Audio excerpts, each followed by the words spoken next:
Holding a picture of family friend Vivian Silver, who he says was kidnapped by Hamas on October 7th, Daniel Roth is still calling for an end to the bombing of Gaza.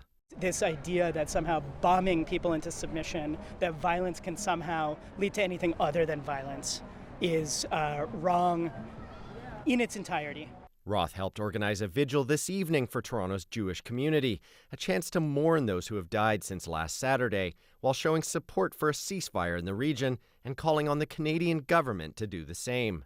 I think that people have drawn lines between Israelis and Palestinians, and I think what we need to do is draw lines between those who are for life and for humanity and those who are against it.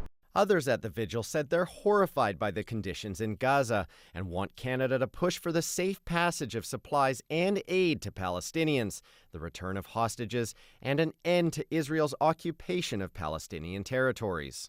For us as a Jewish people, our safety comes from the safety of everyone, right? And so it's really important for us to be here and visibly be challenging the narrative that is saying that this is happening, because we don't want this to happen in our name. Littman says her grandmother survived the Holocaust, and she just wants to see an end to the bloodshed. What's here is a really proud showing for me of what my Jewish community is, which is one that's deeply rooted in social justice and is really mourning the lives of Palestinians in this moment. Before the gathering marched to Deputy Prime Minister Chrystia Freeland's office, an emotional moment for a passerby.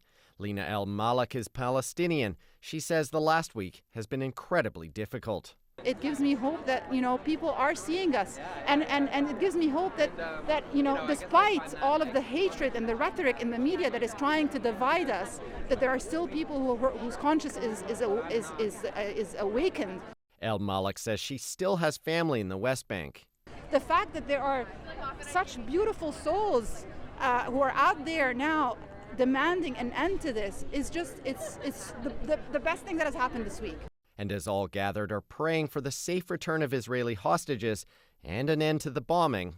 This moment gives me some hope in a very dark moment. Patrick Swadden, CBC News, Toronto.